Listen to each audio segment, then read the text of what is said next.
r/AskReddit. Detectives of Reddit. What are some of the creepiest cases you have worked on? My brother. Not me. I usually tell this long and dramatic. But here is the quick to the punch version. Schizophrenic woman reported being watched by ghosts at the abandoned funeral home. It turned out when investigating, someone, or something, dumb, was actually watching the people in her building and keeping crude logbooks of their coming and goings and left some of them in the place. My brother's theory was that they were almost discovered and fled. Anyways, no idea what kind of crime was being planned, but that whole thing sounded creepy as duck to me. Trying to find a way to bury someone alive? I guess since OP forgot the serious tag and literally no one has replied who is actually a detective yet. I used to work as an EMT. When I first started, I went on a prison call once. Our PT had a medical issue, and on the way to our patient, me and my partner witnessed another inmate eviscerate himself somehow. He was beating on his hospital cell door screaming for painkillers and how now you'll have to take me to the hospital, and the nurses nonplussed were like, we called someone, but don't sweat it, this is like the third time he's tried this. Also, we were warned not to try and go in and help him cause he would most certainly attack us. Dude has his intestines hanging out and entire staff seemed to think it was no big deal. Kinda crazy. I soon learned how ducked up prison hospitals are. Eventually I too became desensitized. Edit. Fixed a typo. Alright. Detective now, but this happened when I was on patrol several years ago.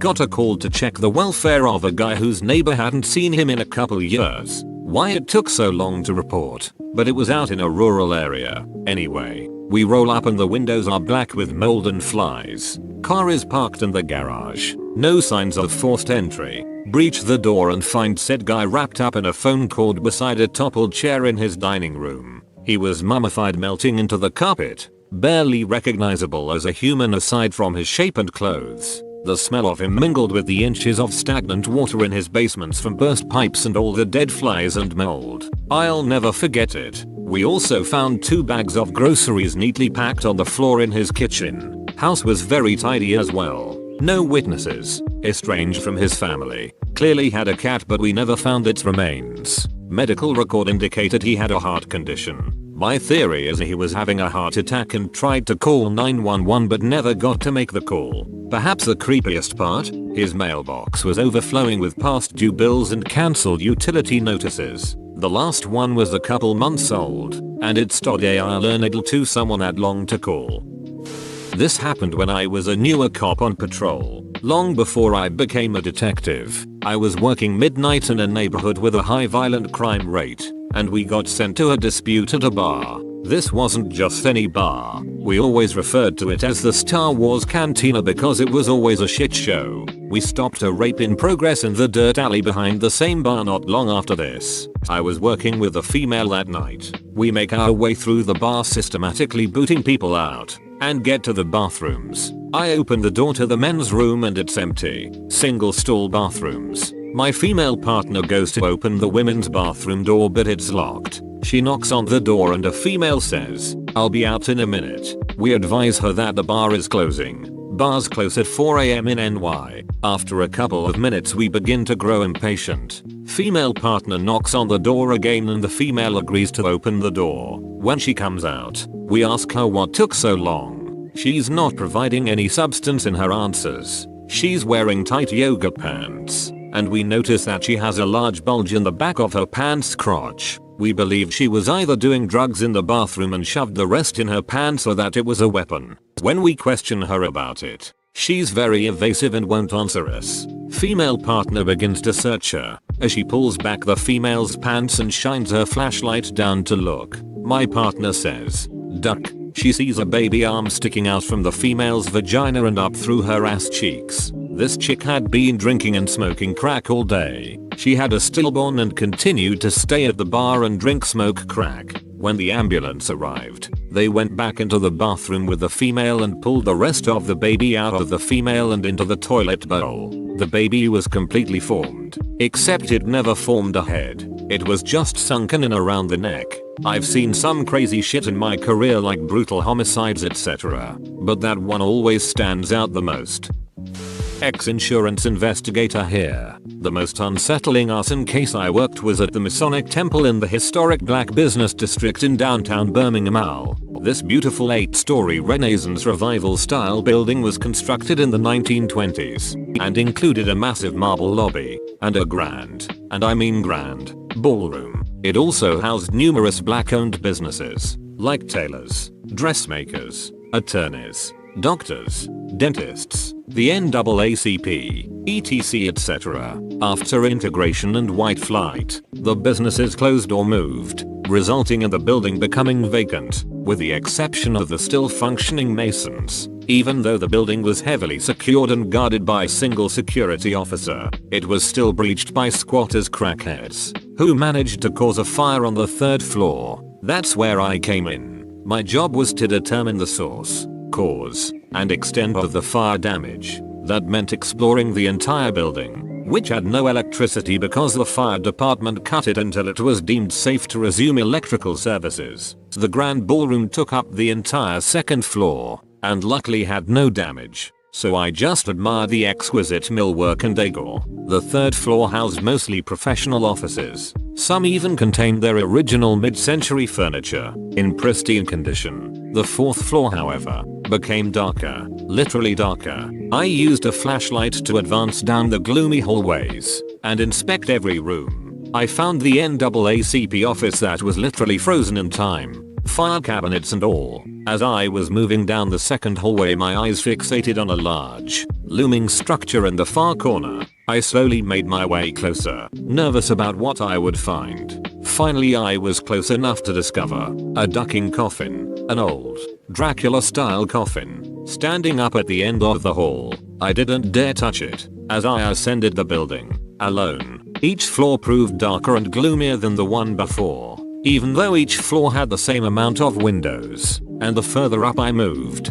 the more ducking coffins I found, in the middle of offices, in closets, blocking doors from the inside. It made no sense until I got to the top floor. There, I found only 2 businesses, a coffin company, and the Order of the Eastern Star. I had an overwhelming feeling that I absolutely should not be there, especially not snooping around the OES lodge. I snapped a few pics, then bolted down the hall and hit the stairwell to the lobby. The only area I hadn't inspected was the basement, and I wasn't sure my nerves were up to it. I discovered a full fallout shelter down there. Hundreds of drums of community shelter supplies, water, food, medical supplies, radiation detectors, everything. The whole building was a massive time capsule, and I felt like I went back in time just being there. That was definitely my most interesting and spooky investigation. Detective here, one of few on Reddit it would appear, had a sexual assault job few years back. Woman went to a fancy dress party, attacked on her way home. Doing enquiries on the street, we luck out. Find this neighbor with CCTV, captures the guy jumping her and dragging her into her front lawn. She was wearing a Little Red Riding Hood costume, so she was easy to spot. She'd been drinking, couldn't remember how she got home. Checking possible routes, we find a rundown housing complex nearby and found more CCTV of her stumbling home alone, hood up, headphones in. She's oblivious when he suddenly appears from the shadows behind her, watching her, hiding behind corners, then following her again. He keeps getting to within touching distance of her and then backing off. Perp has a black furry hooded coat up over his head, is completely covered head to toe, looks like a wolf. Whole thing very surreal. Anyway, that wasn't the creepiest thing. We managed to trace her back to a well-known fast food place a few blocks away. Turns out Wolfman was in there for over 2 hours before she walked in, loitering in the queues, bailing out at the last minute, standing in the corner watching girls come in. Guy was waiting for his perfect target. Bet he didn't believe his luck. Some of the creepiest footage I've ever seen was of when she walks in. Restaurant had HD footage. I'm not shitting you. He was licking his lips, didn't take his eyes off her once, followed her out. The rest we already knew. I honestly think it's stupid that you should have to add a serious tag to your AskReddit post if you want it taken seriously. AskReddit posts should be serious by default. If you want a joke thread, you should have to add a satire tag. I ducking hate seeing a good question, only to realize the thread is nothing but the funny jokes. I'm not a detective, but I did read Encyclopedia Brown as a kid. People that shouldn't respond. Duck that kid. Like an OG snarky nerd forum poster. I could never solve the puzzles when I was little and he was always like, ha. Actually B3 adjusts glasses. I knew that guy was a fraud because anyone who's an equestrian doesn't climb on a horse that way. Okay Here's a non-joke, but it's my husband's story. He is a detective. Someone dumped a body in an alley right by the PD, but in a spot that no one frequented. So after a few days in midsummer heat, the body melted so bad they couldn't hide by looks or tattoos. Just the clothes and hair, and DNA once they figured out who she was. Long story short, it was a serial killer who had dumped her, and they found CCTV of him stalking people at the local shopping center right after he dumped the body. They watched him spend over 4 hours walking around, leaving to his car and changing clothes, hat, and going back in, following women for a bit, changing his mind. He left empty-handed and ended up getting caught a couple states away the following week. Creepiest part for me was that I went shopping there the same day. Made me thankful for all the situational awareness training I got from my dad, also a detective. Made my husband more paranoid, but that's a different story. Not a detective, but I know a creepy case. A friend of mine grew up in a big family house with her immediate family plus an uncle and grandparents. Sometimes her and her brother would wake up with things written on their faces in permanent texture. Just random phrases, nothing too shocking. The kids were about 8 or 9 years old. They both deny doing it and no one looked any further into it. Anyway, eventually the uncle is killed in his bed, stabbed to death. The police investigate and it turns out there's a dude living in their roof. Detective here, attached to a coastal town with a fishing wharf. Started work one day when we get a call from the water police who have responded to an abandoned boat floating off the coast. They have towed it into the bay where they requested our assistance and they would advise us further on arrival. We head down thinking someone had stolen the boat or something else routine. When we get there, we are told that no one went further than the entrance before it was sealed off as a crime scene. We have a quick look below the deck and see why. 3 people, clearly dead, with one slumped over the wheel, one on the floor and the other in a chair. No struggle, no injuries and nothing out of place. Completely silent other than the water on the hull and the fenders squeaking against the police launch. Turned out to be an accident. Lack of upkeep on the very old engine meant fumes leaked in and the 3 were poisoned. At which point the engine just ran until the diesel was gone.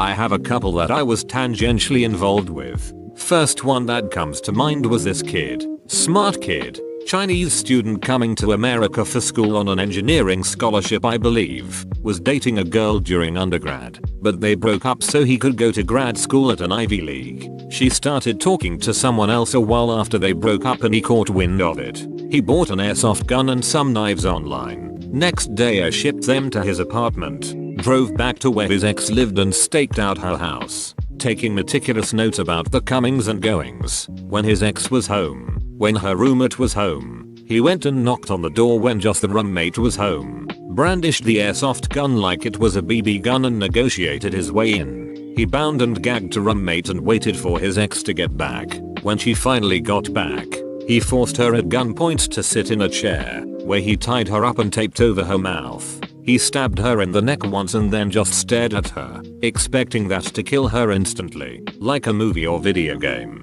When it didn't, he stabbed her, I don't know how many more times, but a lot more. To me, the creepy part is the level of planning that he did. I can understand a crime of passion, but this was so dispassionate. To have enough time to order your murder weapons online and have them delivered, then drive hours to the destination of your murder and plan it out, and at no point get the feeling that you shouldn't follow through with this act. To me, that's the sign of a true sociopath.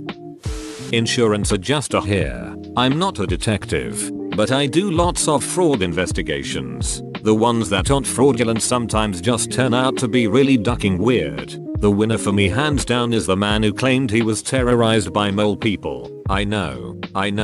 Mole people sounds like something I would make up for fake internet points. We had a laugh about the adjuster potentially trying to pad their claims count because this man filed 60 claims in about 7 months. For context, the average is like 1 a year for most policies. After talking with this gentleman, I no longer had doubts. My in-person interview was about 2 hours. I had more than enough in the first 5 minutes and was trying to leave for most of it, but he kept blocking the door or directing me to wrong way to keep the mole people off my scent. It was kind of sweet in a twisted way. He genuinely thought the mole people would come after me if I didn't follow his rules. He directed me to park ye old company car about a mile away on a concrete parking flat he had made. We couldn't walk on the dirt road there. The mole people constantly changed where it went. The claims he filed were all in similar veins. The mole people moved his car every night with magnets and damaged the suspension, and the noise kept our insured awake.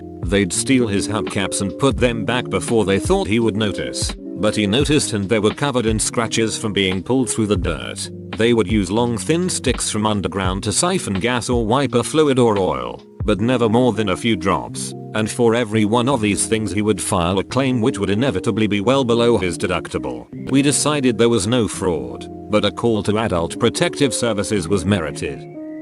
Whoa, you made it to the end? You're a ducking beast. I'll cut you a deal. Smash like and subscribe for more curated content, bruh. It's free and that's a great price.